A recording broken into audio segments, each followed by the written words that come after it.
여러분 반갑습니다. 김강입니다. 네, 오늘 시간에는 NKG 식인연대와 연결된 북한의 내부 소식통의 긴급 소식 전해드리겠습니다.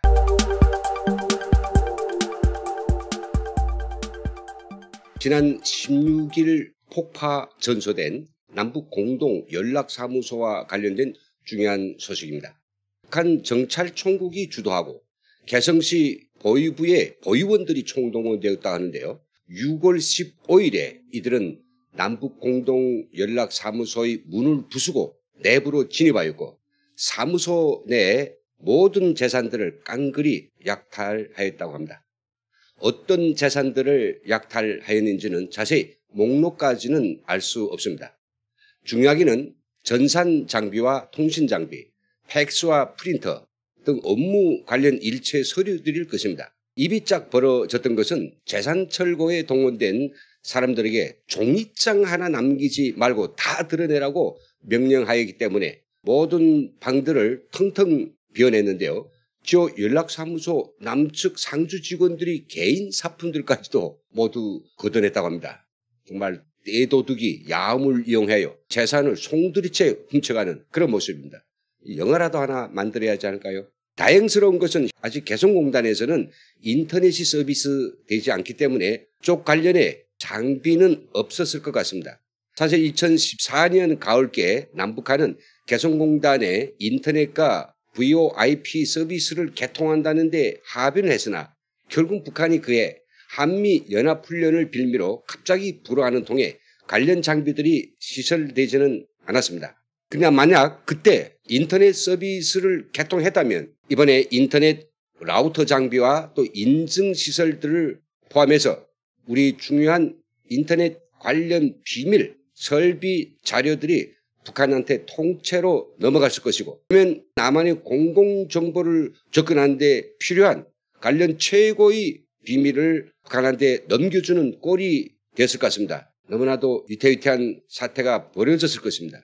정말 이 대목에서 우리가 북한 땅에서 남북한 경제협력을 한다는 게 얼마나 위험한지 이 가슴을 쓸어내리게 합니다. 이 소식을 듣기 전까지 저도 사실은 남북공동연락사무소에 있던 이 모든 재산들이 어떻게 되었을까 이런 생각은 전혀 못 해봤습니다.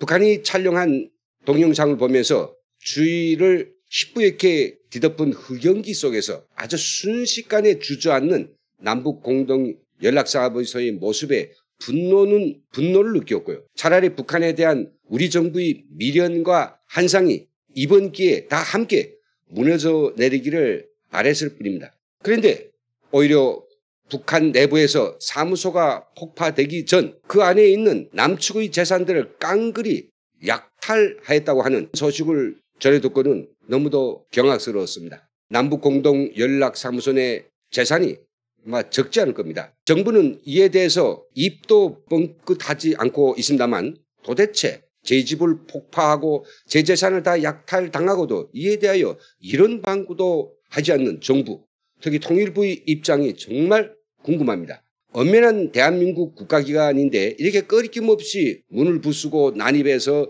정부의 허가 없이 기물을 훔쳐내고 업무용 서류들을 싹 다 약탈당했다는 소식에 이들이 어떤 입장을 취할지 정말 똑똑히 지켜보려고 합니다. 정찰총국이 손쉽게 주변의 군부대가 아니라 개성시 보위부를 동원하는 것도 바로 철저한 비밀 보장을 위해서였던 것 같습니다. 군인들을 동원하면 비밀 보장도 문제이지만 대적 자료의 접촉 위험도 있고 또 도난이 우려도 있을 것 같아서 이런 조치를 따라세운 것 같습니다. 또한 정찰총국은 공동연락사무소 재산 약탈 사실이 외부에 노출되지 않도록 하기 위하여 털어낸 재산들을 밖에다 쭉 적치한 게 아니고 한 방씩 털어내서는 그대로 현관에 트럭을 대고 시로 가곤 하였다고 합니다. 앞으로 우리 정부가 개성공단 문제를 어떻게 처리할지 두고 보아야 하겠습니다만 어떤 경우에도 북한이 남북공동연락사무소를 일방적으로 폭파시키고 그 안에 재산들을 깡그리 약탈해간 이 천인공노할 행위에 대해서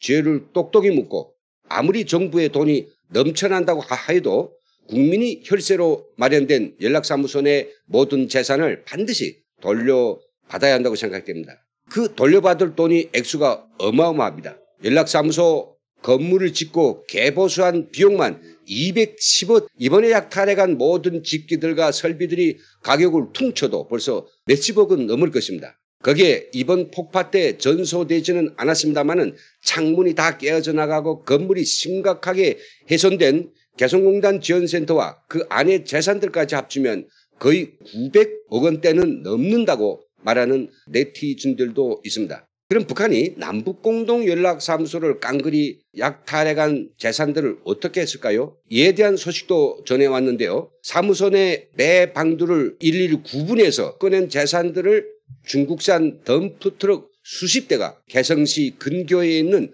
북한군 포병 부대 17까지 주차했다가 18일 날 동시에 개성을 빠져나가서 평양으로 이동하였다고 합니다. 북한 내부 소식통이 보내온 첩보는 여기까지입니다. 자, 그렇다면 이제 우리는 몇 가지 생각을 함께 해봐야 할 것 같습니다. 왜 김여정 이것들이 재산까지 깡그리 약탈하고 나서 건물을 대파했을까 하는 것인데요. 설마 이들이 사무소 내 남측 상주 직원들이 남기고 간 그 무슨 비밀 자료 같은 것을 입수하기 위해 이런 짓거리를 한 건 아니겠죠. 아무튼 재산을 털어낸 이유를 생각해보면 몇 가지 경우의 수를 생각할 수 있을 것 같습니다.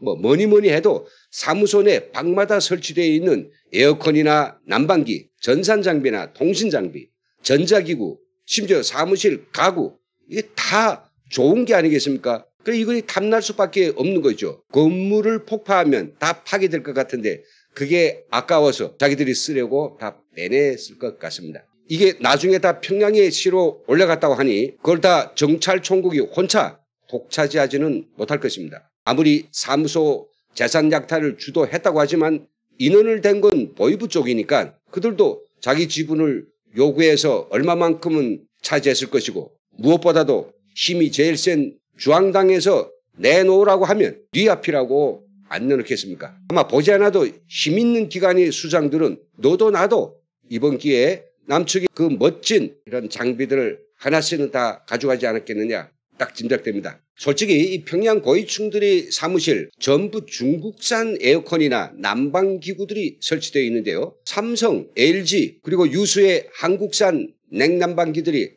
중국산에 대비나 됩니까? 혹시나 요즘 나오는 무풍 에어컨이 설치되어 있었다면 그건 아무래도 김영철이나 김여정의 몫이 되지 않을까 싶습니다. 약탈을 해서 얻은 물건을 차지하는 것 이건 정말 꿀맛일 겁니다. 이런 경우 뒷감당이 문제겠지만 정작 빼앗긴 쪽에서는 건물이고 재산이고 일절 항의조차 한마디 없으니 세상에 약탈이 이렇게 쉽고 달콤하다고 그들이 진리처럼 믿을까 봐 그게 문제인 것입니다. 다음 경우는 정말로 제가 좋게 생각하는 경우인데 나중에라도 남북공동연락사무소를 다시 재오픈할 때 남측에서 야, 당신들 전산장비 다 어떻게 했느냐 그리고 우리 여기에 있던 기재들 다 어디다가 보관 안 했어 이렇게 추궁할 때 되돌려 주려고 한 것이 아닐까. 저도 참 유화적인 사고를 합니다만 그런데 그것은 아닌 것 같습니다. 그렇다면 이번 매 방마다 탈탈 털어낸 그 재산들 어디 개성 가까이에 따로 보관해야 하는데 그걸 다 평양에다 실어갔으니까 그 숱한 재산들을 싣고 평양에 올라갔다 내려갔다 그럴 리가 없지 않습니까? 제가 제일 우려하는 것은 이 사무소 내 컴퓨터에는 과연 어떤 자료들이 남아 있었을까 하는 겁니다. 아마 통일부도 업무 지침상 최대의 비밀 유지를 위해서 필요한 노력들을 했을 겁니다. 자료들이 노출되지 않도록 다 노트북이나 USB에 담아가지고 다녔겠죠. 그렇다고 컴퓨터가 텅 비어 있을 수는 없는 것입니다. 소프트웨어도 있고 또 인증 툴도 있고 여러 가지 용도의 이런저런 데이터 아카이브들이 있었을 겁니다. 만일 오늘과 같은 경우를 예견한다고 해도 매일매일 컴퓨터를 포맷해서 사용할 수는 없는 게 아닙니까? 이 하드웨어를 물리적으로 파괴하지 않는 한 복구 툴을 가지고 얼마든지 지어진 자료도 살릴 수 있다는 걸 오늘날 초등학생도 다 알고 있는 사실입니다. 끝으로 저는 정부에 이런 건의를 하고 싶습니다. 북한이 엄연한 대한민국 정부의 재산을 공공연히 파기하고 약탈해 갔기 때문에 이에 대한 법률적 손배소를 국제사법재판소에 내야 한다고 봅니다. 국제사법재판소에 제소를 했을 때 북한이 응대하겠는지는 몰라도 적어도 북한으로 하여금 이런 일을 앞으로 또 저지를 때 소송 과정이 시끄럽고 그래서 손이 떨리도록 만들어야 한다고 봅니다. 그렇지 않고 못난 동생이 투정 부리는 것이니 좀 참아주면 되지 않을까 싶어서 이런 반구도 안 하고 참고 인내만 한다면 이건 정말 멍청한 짓이라 안 할 수 없습니다.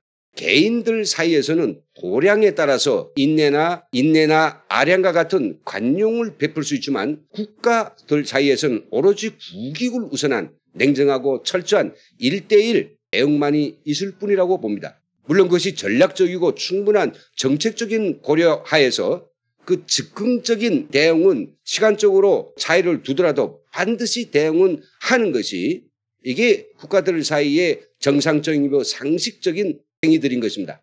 지금처럼 영문도 모르고 북한에 맞아서 얻어 터지고도 그게 내 잘못이라고 이렇게 우기는 이런 미련한 짓은 어디 딴 데 가서나 도량을 보일 노릇이고 국정을 이끄는 정치인, 공무원들은 어디까지나 국민이 이익을 첫자리에 놓고 모든 걸 판단하고 행동을 해야 하지 않을까요?